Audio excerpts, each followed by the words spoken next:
Welcome to You're Grounded. I think language, communication, and translating thoughts to one another through our own perceived experiences is one of our greatest gifts and tools as human beings. Join us every episode and eavesdrop on what we're connecting on, and hopefully our chats can inspire you and your friends' conversations, and at the very least, make you feel more grounded. I'm so grateful to share this conversation with you.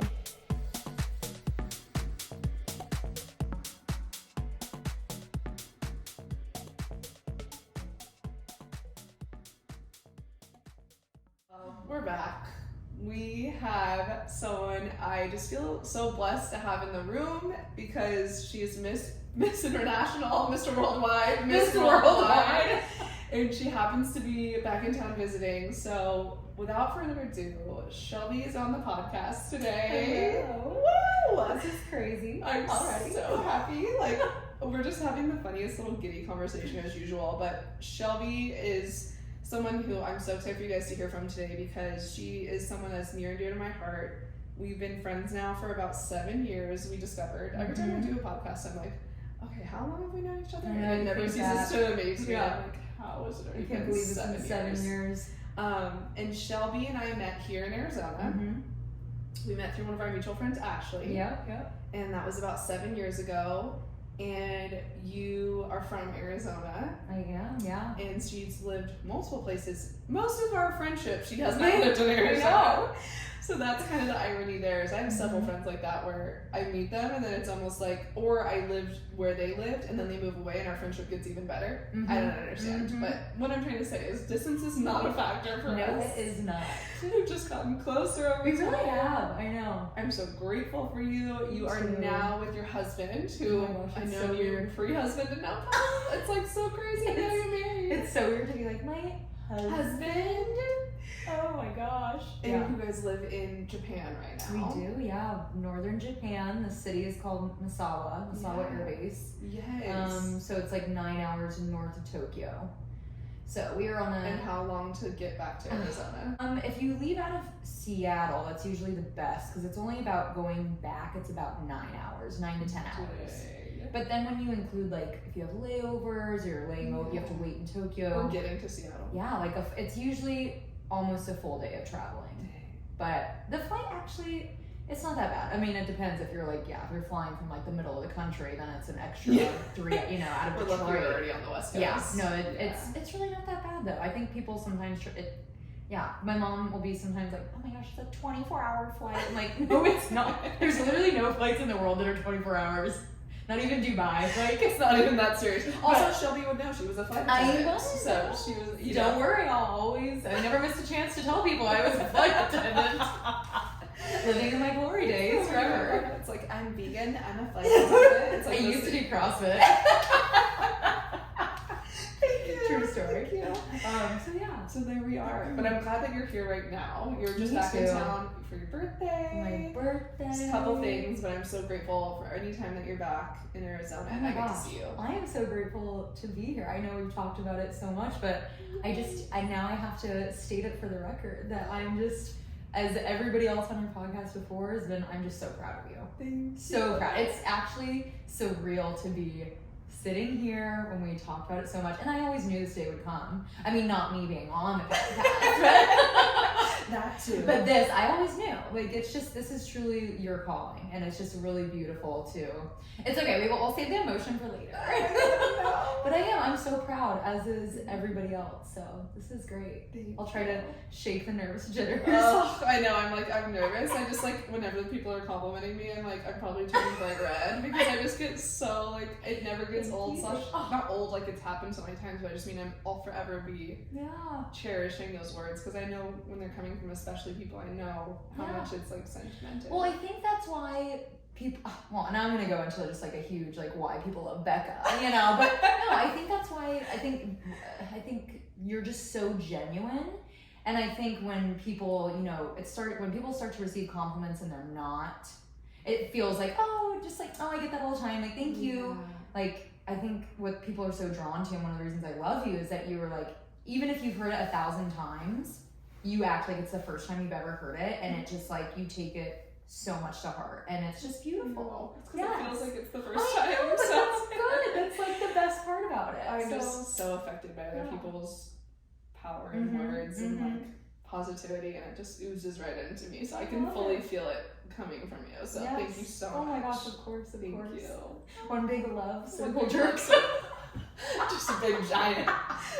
Just a giant one. This is actually a podcast about us just like loving how much we love each other. Let's talk about our emotions, how much we love each other. We're just pouring and spilling over. Yes. And it's over. I'm just like, this is the hardest part for me every time. I'm like, I just love you. Okay, let's talk serious. So, something that we've talked about so many things under the sun in our time knowing each other, and so many challenging concepts. We'll ask really crazy, deep, philosophical questions to each other and just see how each other wants to respond. Like, what do you think of this? What do you think about that? Like, what would you do with this? Or we always are also, one of my favorite things about you specifically as a friend is like, we always play devil's advocate. It's not a game called devil's advocate. I just mean playing devil's advocate. Also a great bar, shout out. Younger college years, Tempe. Sponsor us. No, we got an alumni here, but I feel like we always are trying to gain perspective through one another in life, or this is what I'm going through, like, what do you think? Like, gaining each other's perspective on things, and always thinking about, like, oh, if we're going through something, like, what is the other person probably thinking, and trying to dissect and digest things together. I think that you love to get into that nitty gritty with me. Gosh. And that's why I'm so grateful for you. I think that's another reason why we bond. So, and I just naturally gravitate towards people like that want to just bear their emotion and their vulnerability. Yes. Because to me, that's like the greatest honor you could get. Like, everybody, it's going to be different, but for me, if you're willing to like show me your emotion, that's like gold. If you're willing to talk about like really deep things, even right off the bat. And I realize that not everybody's like that. I scare like, people off at first. Scorpio, so I'll ask for your deepest secret the first 5 minutes. I'm like, so what are your deepest fears? Yeah. I remember asking Evan that. We had been dating for like maybe like a few weeks, and I was like, so like what are they like, I want to know your skeletons in the closet. Yeah, like, what are they? And he was like, I don't really know you that well. Like, we're not gonna go there. And honestly, it was a little, I had never had someone actually tell me that. Yeah. And it was off-putting. And I remember thinking like, I don't know if this is, at first I was kind of like, no, what? Like, nobody's ever told me that. Yeah, like you hadn't been rejected in that way. Like, what the heck? Why wouldn't you tell me? Now I look back and I'm like, I actually found myself loving that about him, that he wasn't so free with that and just giving it to being like emotionally slutty with me. I love that. Emotionally, I think I got that from like a Sex and the City quote, honestly. I wish I could take credit for it. But really, I mean, that was one thing that I was like, okay, wow, everybody operates differently. And so I appreciated him, you know, kind of guarding that a little bit, he made me work for it. You know, he made me, like, it wasn't something... And that's the trick to marrying Shelby. We now know the secret. Secret's out. I'm like... That's what it was. I love that. But yeah. And I even love that one interaction you've had, if he was your husband or someone else, just anyone in your life. Like, I love that you had that interaction. And that was, like, your takeaway from it was, everyone's gonna open up at different ways and different times. Like, that wasn't something that maybe had reflected to you until you were challenged. And I love I'm not that gonna lie. I think it took me being like, it was hindsight. It wasn't right away. When he first said that, I was very much like, off foot. I was kind of like, did I do something wrong? This is really weird. The mood kind of changed. Right. And it took me, I think, digesting it and kind of moving along. And then we kind of discussed it a little bit more. He still didn't tell me his skeletons in the closet until after. But it took a while for me to process what that meant. So just like understanding his style of being emotional. He's definitely, speaking of being grounded, he's definitely the grounded one in our relationship. I'm sure you ground him in other ways. Yeah, I hope so. Sometimes it's like a plastic bag floating on Katy Perry. Same girl, same. I'm literally saying, I'm like, my podcast name is You're Grounded, and I always grounded. We're doing our best. But I love that. That is such a special interaction. And I feel like being able to have those takeaways, and that's self-awareness, that emotional intelligence, and all those things. And we're constantly all collecting little breadcrumbs through our whole life. It's just little pieces here and there. How we're all in the human experience together, but we also all navigate it so differently and uniquely. And but it's something that we can talk about any emotion and how we all process it all differently, or what makes us spike different emotions and this, that, and the other. But something Shelby asked me literally today, we were like, let me ask you this question. I like asking people this question, and it was, how would you define happiness?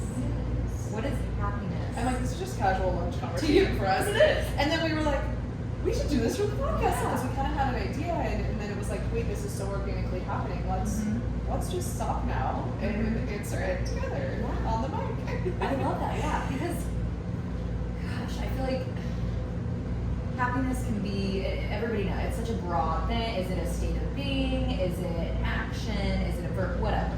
It could be so many different things. And I find it so interesting that, like, some people you ask what is happiness, and they're like, they give you examples of things, or they give you an idea of something, or maybe it's fleeting, maybe it's something they're trying to achieve. But yeah. So what do you think yours is? Yes, no, it's just like my questions I asked at the end of the show. Like, there's no wrong answer, but that's why I also feel like people love to put.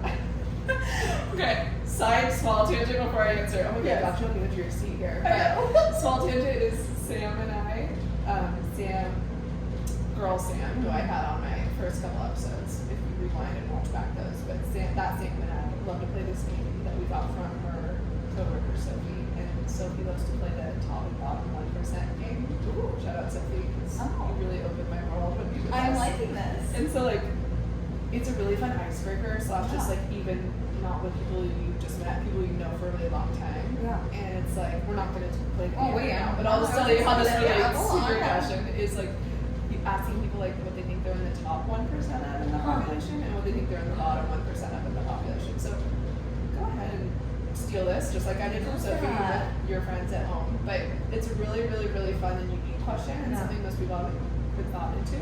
And I'm still working on my bottom 1% answer, and oh my god, that was the least humble thing I've ever said, but I'll explain. Is because it's like, it's really easy for people to be like, oh, I know my strengths, but it's hard for people to admit what they might not be good at. But genuinely, I'm still working on it because my answer to that is answering on the spot questions. And I'm very self-assured, and I know things about myself really well, but for some reason, when people are like, what's a fun fact? Or like, what's a this about? My mind could not be a more empty ball with a tumbleweed. Yeah, exactly. Or like, who's your celebrity crush? But that's why I'm still working on my answer, is because I never know the answer to like on the spot questions. It feels like, I mean, I'm sure I've answered some questions before, but I really struggle with being on the spot. But I'm also like, that's not that uncommon. So what can I actually be in the bottom 1% of the whole population? So because it's not a spot question, I'm still thinking of a really good answer, a really unique answer, because it could be something funny. Like, mine's math. Yeah. Also me, but also I'm sure there's someone who's also way worse. So that's why it's a hard question. Because you could be like, oh, I'm really bad at this, but it's like, but are you in the bottom actual 1%? Bottom 1%. Not just the bottom 50. So it's not hypothetical. It'd be like if we actually took a test. Exactly. So it's a hard and great question. So my tangent, long story short, is when you ask like, what is happiness to you? It's like you get nervous because you think like, oh my god, I'm gonna answer wrong, and that natural defense mechanism, like on the spot question is like, oh my god, I will never think of an answer that's good enough, or I'll regret the answer because I'll think of something better later. Yes. So I'm working on that. So if you're alone feeling the same way, you're not alone. But also good for you guys who just know right away, the snap of a finger answer to every question. Or it could always be changing. Always be. It is. That we are always changing. This is gonna lead me into a tangent, but I strongly feel, I used to think people can never change, and I don't believe that. And it couldn't be less true. On this earth, from the moment we are born, we are evolutionary beings. We are constantly evolving, physically, mentally, emotionally. Like, I do think you can change. So your answers can always change. Just because you thought it one day doesn't mean it's okay to change your answer. And it's not even like changing your opinion because you desire to be something different than what you are. It's life is going to affect you. The reason everybody has their beliefs is because of imprints along their timeline that have gotten them to that belief that's either completely confirms and cemented those beliefs, or it's completely swayed and adjusted beliefs. because of drastic experiences or little experiences every day that add up to a certain belief. So those are the things that make me evolutionary of being is, yes, naturally, like even subconsciously, we'll all be changing our beliefs on something minor, something major in our lifetime because of just moving and experiencing life, floating along like little beings. But you also, if you're someone who believes in higher thinking or someone who is really embracing being evolutionary, is cognitively, like consciously, making effort to educate yourself on something new or gain different perspective. I love challenging perspectives in every topic under the sun, and just like learning what makes us all tick or how they gain that perspective over their lifetime. Or I just love that thing, like be the dumbest person ever. You should always be the dumbest person ever. You should never, you don't want to be the smartest because then you'll never learn anything. You're only teaching, which teaching is important. We all need to learn from somebody. Exactly. But you need to be active in placing yourself in perspectives that are challenging and rooms where people know more about a topic than you do. And I think to play into the whole, like, we're constantly evolving, like, we don't have to be committed to one idea. Just because we used to be so, convicted or these huge dedicated beliefs doesn't mean that we need to stick with that all the time. And that kind of leads me into what I know I kind of keep talking about, how much I love my husband and Evan, but he has played such a crucial role in, like, helping myself develop, helping me develop as a person. And one thing valuable. I've just taken away from him so much that I try to learn from every day, and I'm getting better, along with patience. But that would be that, like, you don't always have to have an opinion. Like, having an opinion is so catchy these days, and I find myself, like, I'm a very emotional person, and I am very opinionated, and it's harder for me to not be opinionated. But just, like, it's okay to be like, I don't know enough about this subject, or I don't really have enough whatever feelings on it. Like, I'm just gonna sit this one out and, like, observe, and that's something that I do. Yeah, just absorb or come back to or listen. Just listen to what the other person's saying. Not projecting outwardly, just taking inwardly on something. Exactly.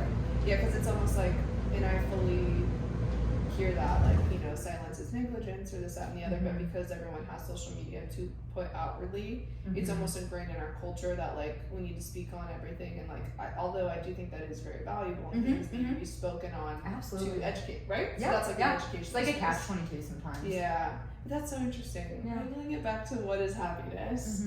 And I told you, because, like, I prefaced my answer, which is something I do all the time because it's so hard for me to stick to on the spot, but I prefaced my answer by saying, well, I could say a million things to what is happiness. That's what I said. But I said if I had to be summative, because I was getting the energy that I needed to be like a sentence, not an hour-long TED Talk. It'd be fun. But I said, happiness, if I could, like, just right off the top of my dome say, is eliminating stressors. And now I'll elaborate on that because that's where kind of the conversation was like, wait, let's save this. Yeah, let's save this. Yeah, we're gonna save this good juiciness. But I said eliminating stressors, and to me, happiness, and I love the point you said that bantered like tennis match right back off of that was, happiness is a fleeting state of mind. As is every emotion. It's the human experience. It's something I've talked about on this podcast. It's not a new concept, but, like, every emotion is a constant roller coaster. Not even just immediate ups and downs. Sometimes it's up, down, up, down, up. But it's every single emotion is fleeting, nor can anyone be happy all the time. That's not our goal. I don't want people to be seeking happiness as a chronic state. Exactly.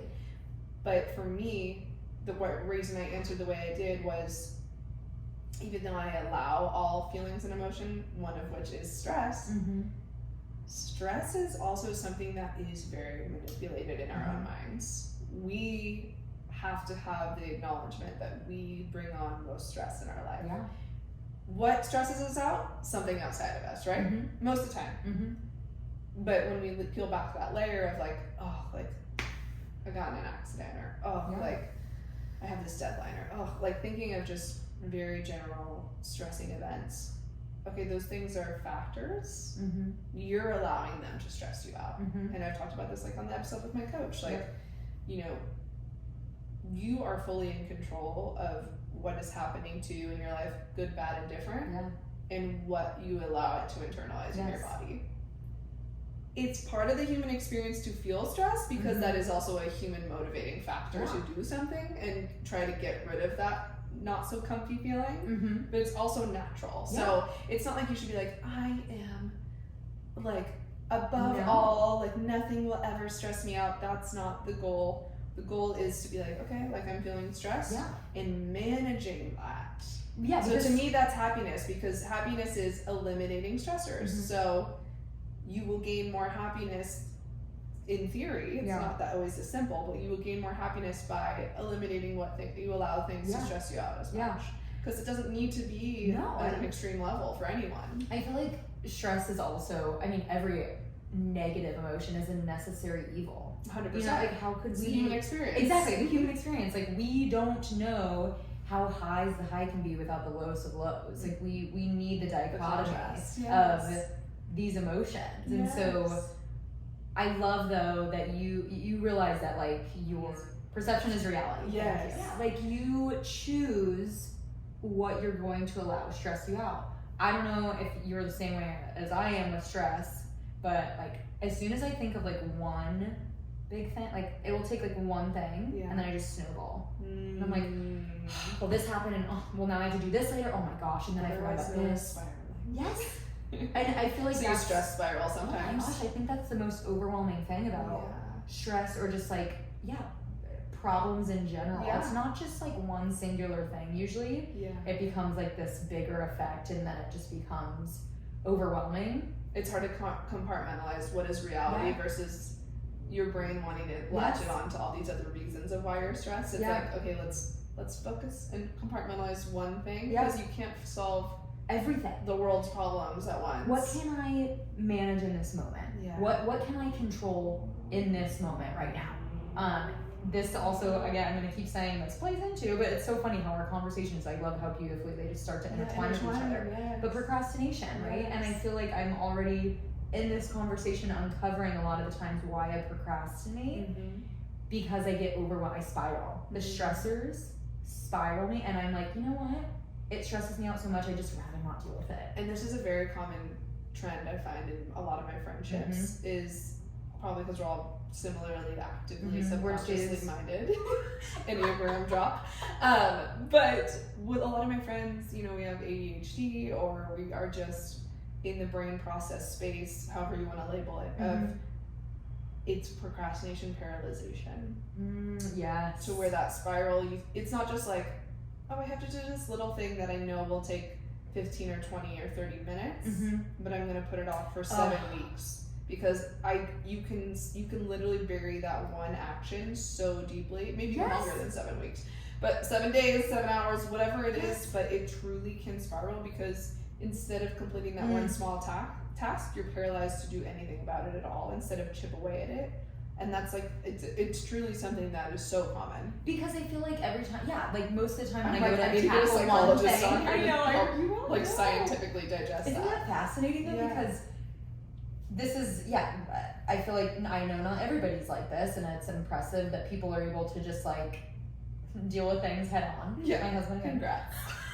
But I'm like, there's reasons I put things off, because I feel like there's some tasks, like I will start them, and then in order to complete one task, you find yourself jumping through like little tiny holes, these little tiny hoops, you know, and you're like, and then you're like, well, this is why I didn't want to do it, because they're just trying to, one thing turned into 17. Like making a phone call to insurance or something like that, and it's like you get put on hold, and then they've got to try. Oh, you should have called this number, and like, and then you gotta wait on hold. It's like you remember those things, and you're like, this is why I don't do this. Or as simple as like creating content for social media. Even for me with the podcast, you know, it's not just like my organic personal page. It's something that I have to kind of compile and make cohesive and make sure it's getting across certain points, or I'm like, I have these ideas, but actually, you know, executing them is a whole other step.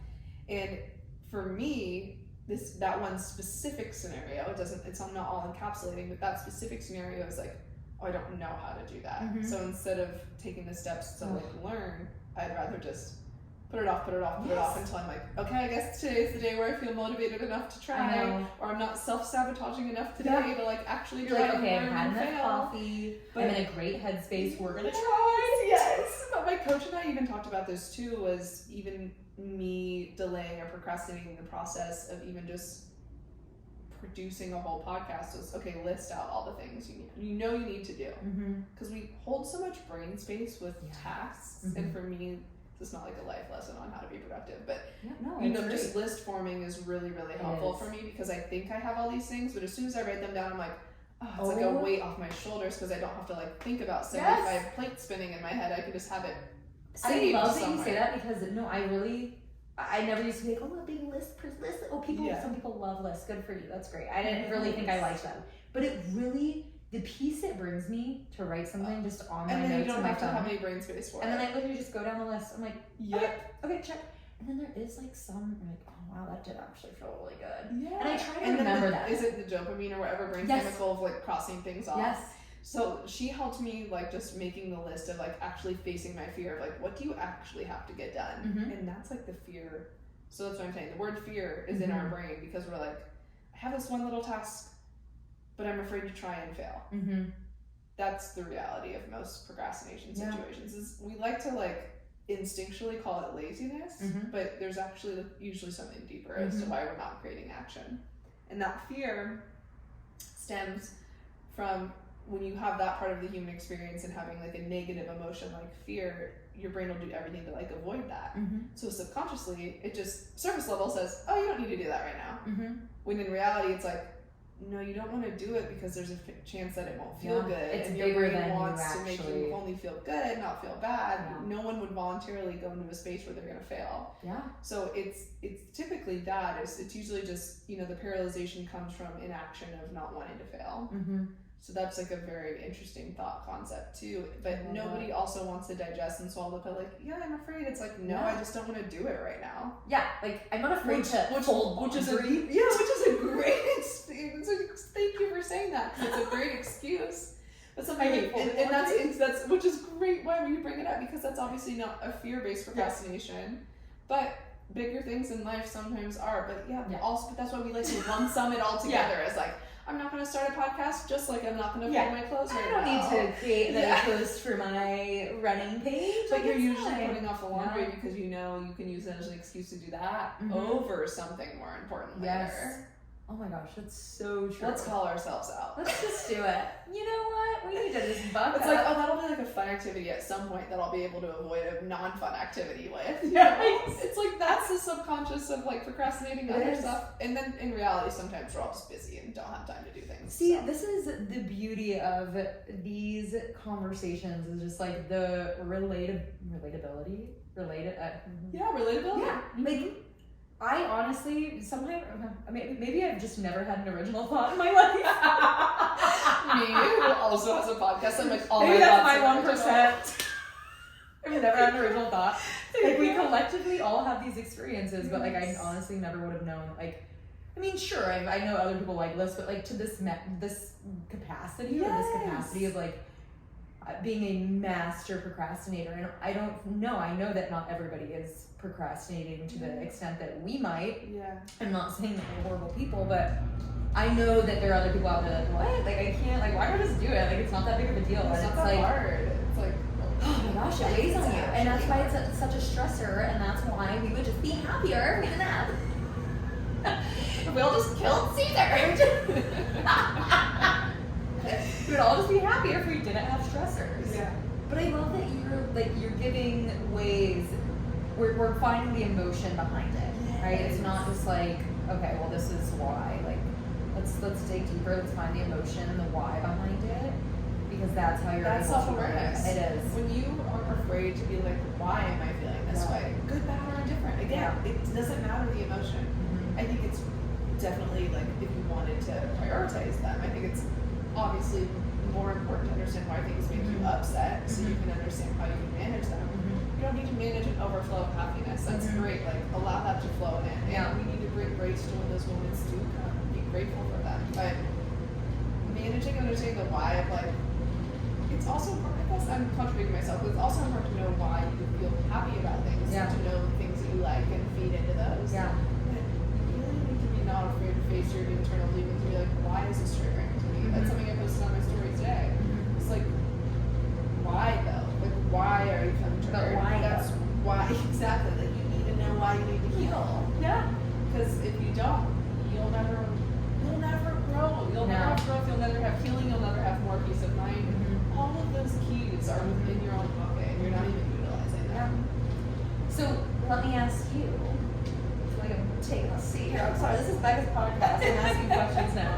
What does make you happy? Gosh, a lot of things. Every kind of food ever, let's be honest.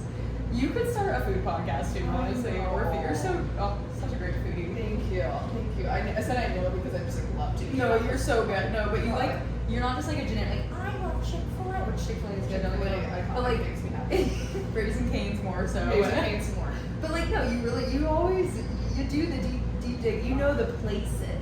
You know the places. I can't always come to Japan and eat. Oh my God. You know those places. Okay, let's don't get me started. But like, deep conversations like this is what allows me to know that I'm in my flow. Is connecting with people, friends, strangers, it doesn't matter. Connection with humans is number one. That's why I'm pursuing this as a career, is because I know that's exactly what makes me the happiest. And I hope anyone who's listening to this is like, yeah, same. Like, yes. And that's what makes us no different than one another. We are all so much more like, we don't want pain, we don't want misery, we don't want grief. We want and desire, like, our bodies and brains are built the way they are because of our brain chemistries, and like, we all desire to be feeling quote unquote good emotions more than bad. So like, that's what makes us all human and all similar in all the human race, you know what I mean? But what makes me happy is having connections like this, because it just goes to show how similar we all are. I love it. And You're so much more similar than we are the different. more that I can neutralize or equalize whatever way you want to use our human experience to one another, that's what this podcast goal is. So that's what makes me happy, and that's why I know I'm in the right space. But also just like, that's like, it so ties into the first thing that comes to my state of mind in this segment and season of my life. It's been a long season. It's been like 10 years with music festivals, concerts. Like, that is such, every single concert, music festival show I've ever been to, there was at least one moment in that experience. Because it's a collective group. It's a collective group. So it's going to the movies, but to me that doesn't hit the same, because I understand why people love the movies, but like, the human and collective of a group of people enjoying the same thing and experiencing joy and the same like core memories together is so cool. And like, I think too, it's like not only, it's like this collective mass build of happiness all together. And to me, feel it bubbling. And maybe it's because I'm empathetic, maybe it's who knows why. I think it's a joyous experience people pay to go to because they feel that same joy whether they're aware of it or not. Yes. But it's like, there's that energy that like, the intangible energy of like, I can't even put up my finger to how to describe it, but just the emotion and the feeling of being in a crowd of people that all excited about the same thing. Yeah. Because sporting events are like that too. Yes. To be fair. Yes. I love sporting events too. I love sports as a sports fan, just going to sports. But I love being able to share that collective experience. So those are the things that just like, you can't experience by yourself. I mean, look at you, you're like lighting up just talking about this. Yes. These are the things we should chase in life. Those are the I mean, we can't have it all the time. Those experiences are what brings me the most happiness.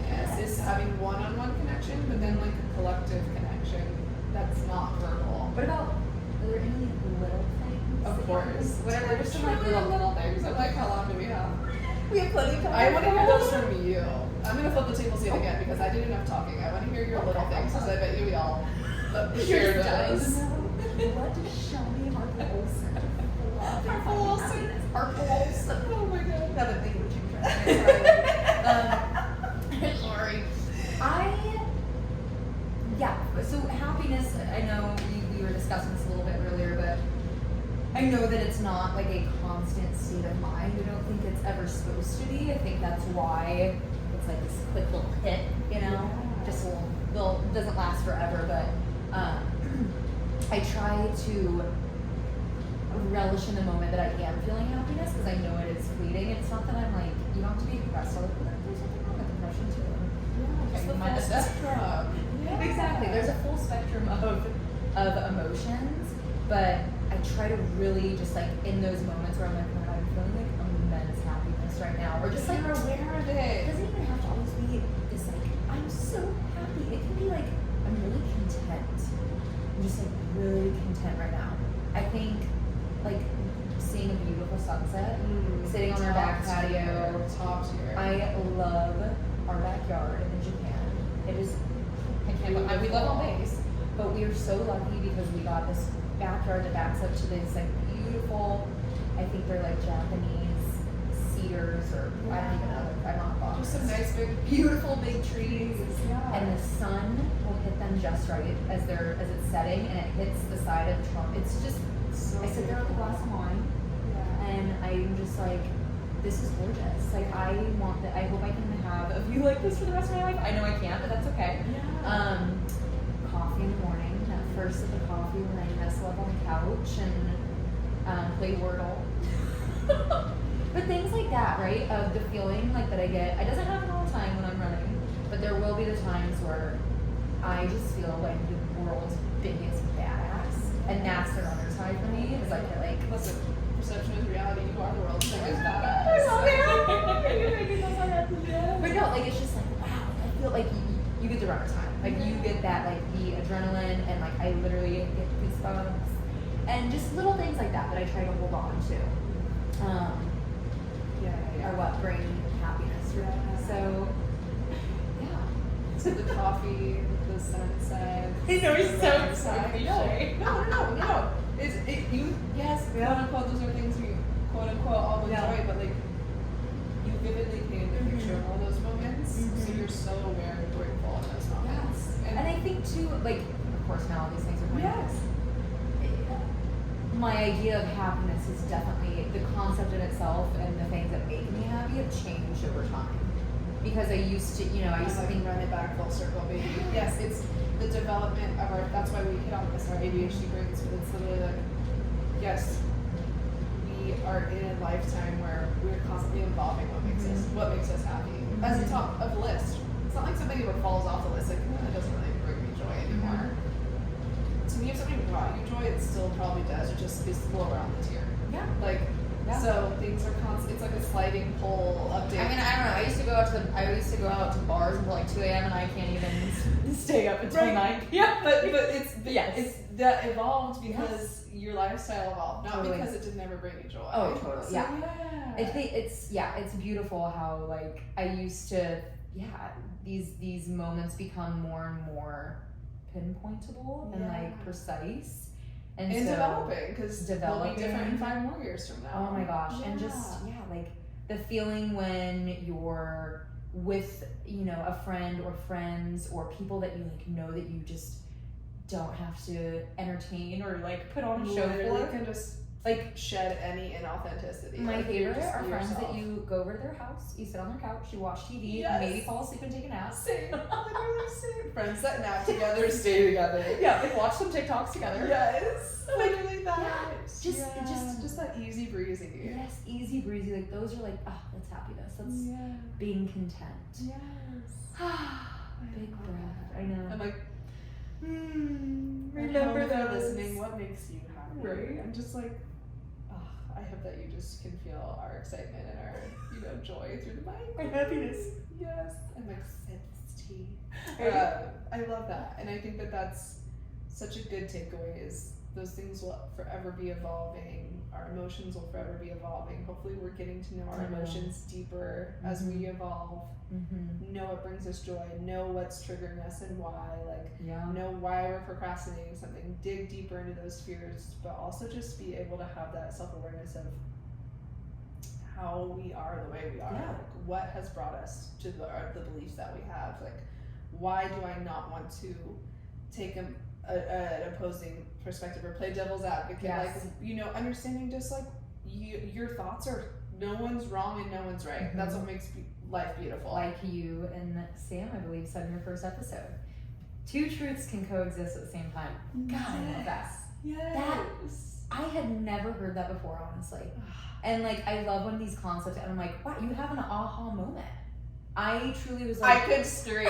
I'm like, I don't want to yell too loud in the mic, but I literally could scream because that's all I ever want to have is because I love those feelings so much that I was like, this is not me going on my 70th rant of why I started a podcast, but I'm literally like, you're literally speaking to the choir, is like, preaching to the choir is like, that's exactly what I want for people. And the fact that you're living, breathing proof of that, even as someone who knows me so well, and we've had so many conversations, that's why this podcast needed to exist, just because I'm so passionate about it. Is like, not everybody has friends like I do to be able to have these conversations with, and even you are my friend to have these conversations with, and you still had aha moments. Totally. Oh my god. I'm like, Because, yeah, I love it. Two truths can Yes. coexist at the same time. It's just one takeaway. And you No had one's it. wrong. No No one's one's right. Sometimes we're just maybe on different paths, or we're just someone's experiencing something different in their life and we're not, and or we're just not there. Like no one's wrong. Everyone's no one's timeline, right. no two timelines are the same either, Mhm. and that's what I love too. Mhm. That goes without saying. Like we all have people in our lives who are in totally different spots, but Mhm. with that goes different experiences that have framed our opinions, Mhm. that have brought us to where we are. So that's why you have people in your life who are very parallel. You have people in your life who are constantly challenging Mhm. you. Like that's the beauty of life. Oh my gosh, it is. is being able to have all those different perspectives. So I think you talked a lot about the why, and I think one of the most important things, like, never stop asking why. Never stop asking to yourself why. Exactly. Yeah, never ask your friends why. Exactly. I think that's like one of the most beautiful words in the English. Like, why? Yeah. Why? And that You ties know? me back to my last guest, Vernon, Mm-hmm. was like, our social nets, like our social snowballs, like the more we interact with each other, the more we understand and are Yes. fascinated by how we all are the way we are and Mhm. why we are all Yeah. the way we are. So Oh my gosh, I You could get go it. on and on. I'm like, oh well, let's delve into it's like we're the way we are because like when we were younger and all our subconscious trauma. behavior and the things we picked up, even in the womb. even in the womb, I love Don't that. get me started. I love it. No, obviously Shelby Oh. and most of my guests, we could talk for 12 Yeah. hours, but we also have to make these digestible. So Yeah. you're welcome. Sorry for Cutting the it off. editing that you have to do. Yeah, no, we I love wanna it. do We that. love it. And so then now that we've covered this, that, and the other, we Yeah. get to ask our two questions. So first things first, Shelby, what do you think your superpower is? You know what's interesting is it's so funny that my initial reaction to this question is like I don't want to sound conceited. Just like how we started off this episode was like, I don't want to answer the question wrong. Yeah. No, but this is the time for Yeah, you to be yeah, yeah. conceited. It was implied. And conceited is a mindset. Where I think knowing your superpower is the most beautiful thing about someone is why do Now people I'm come like, to which you? one do I pick? There's just so many. My top 1% is endless. Oh my gosh, my superpower. What do people come to Shelby for? I think my superpower is I think my superpower is being relatable. I hope that I think, gosh, that just gives me all the good feels when I can talk with someone and it's relatable and we find common ground. And I really hope that I can give people that emotion, just it's comforting. I hope, along with my superpower, comfort. Yes, and I feel like the phrase "someone's a chameleon" gets a bad rep because people are like, "Oh, if they're a chameleon, they can just Oh, no, they're never themselves." See, I resonate so much with being a chameleon. You're welcome. I just relieved you of that duty. But truly, some people will think of that as a mindset of oh, they just are never themselves because they're someone different with everyone they're with. Mm-mm. That's not to me what No, being a me chameleon neither. means.